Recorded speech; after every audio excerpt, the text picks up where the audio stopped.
Okay, hi. I just wanted to talk to you about something that I've recently got back into since all the rubbish with Jeremy Corbyn and all that. And I want to talk to you with what I believe anarchy is about. You can call it what you name. I don't like using labels anyway. I'm going to ask you a question, and if you can't answer this question straight off and say, yes, I can, then you might as well just switch off, and I mean that. Can you think for yourself, and do you know, well, it's two questions, do you know what's wrong and right? Okay, these are the two policies that I live by. I'm making some coffee, by the way. These are the main policies that I stick everything underneath. Okay. Another question. Is the current law benefiting you? Democracy is about everybody. Okay? It's about everybody. It's equal ground. Everybody's equal in democracy and all of that. Are you equal with your fellow brothers and sisters? All of them. Right. So these are the things I work on, and this is the policy I work on.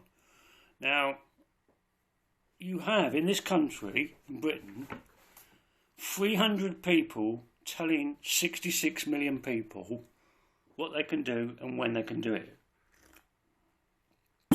Is that democracy?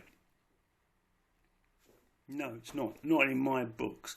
So that's the policy of how I operate. These are the ideas, these are the concepts I've worked out for the last 56 near on years. I've lived the actual true anarchist lifestyle, no benefits, no home, living off my wits and everything. I've done it. I have done it, and there's been long terms of this. Now I'm going to ask you a question, some more questions through this.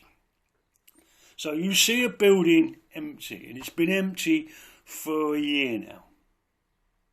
What right has that person to keep that building empty when people can go in it? We have currently over 130,000 children that are technically homeless. 118,000 of them are in sheltered accommodation. We have over 274,000 people homeless. Okay? Alright, let those figures settle down on you. Okay. We are in the biggest housing crisis. For all those who are not in Plymouth where I live just over the road from Cornwall.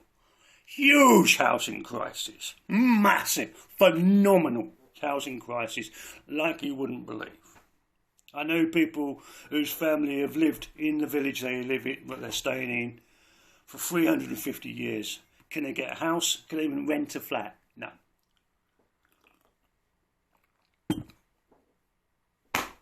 There is democracy.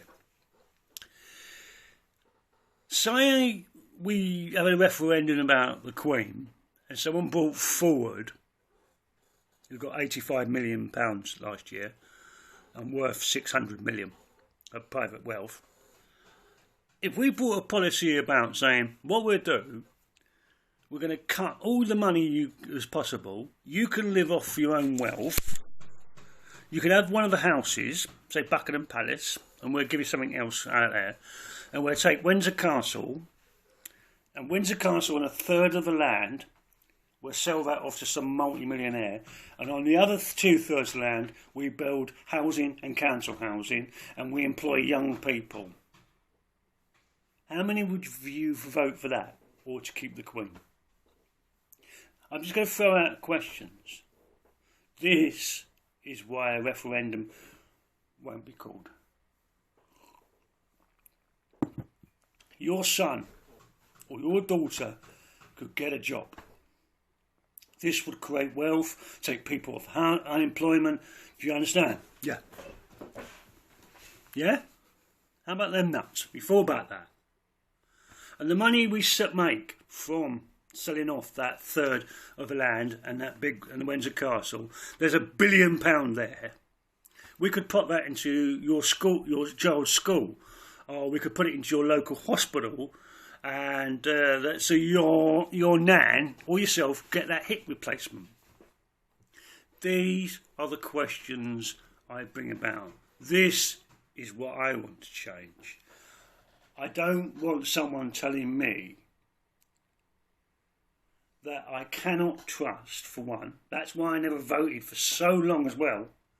I couldn't put my name and wouldn't. So when you vote a Prime Minister in, you don't affect Britain, you affect the world. That person, that small book group, has a whole effect on 7.7 billion people. I ain't going to put my name to that. I'm not going to put my name underneath that and say, yay, that guy's fantastic or that woman's fantastic. No. In my whole voting life, I'm 56 this year, I've only seen one person I would vote for, and I did. And then everyone stuffed him over. I can think for myself. I know what's wrong. I know what's right. Okay? I know certain things are bad. You know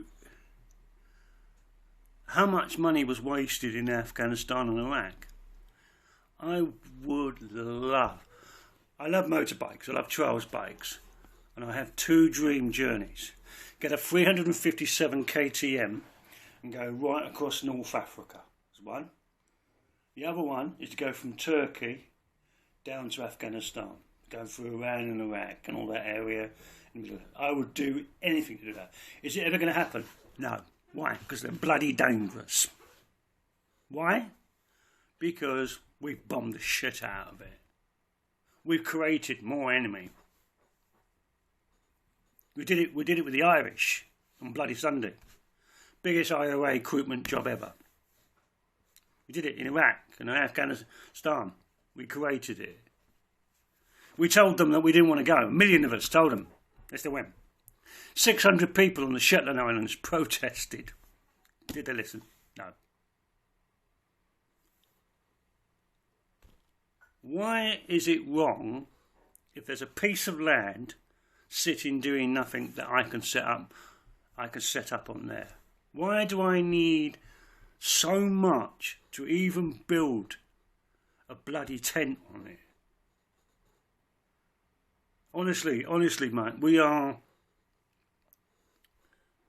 relying on people that are bent and crooked. If society was an animal, two things. I'm going to finish on this.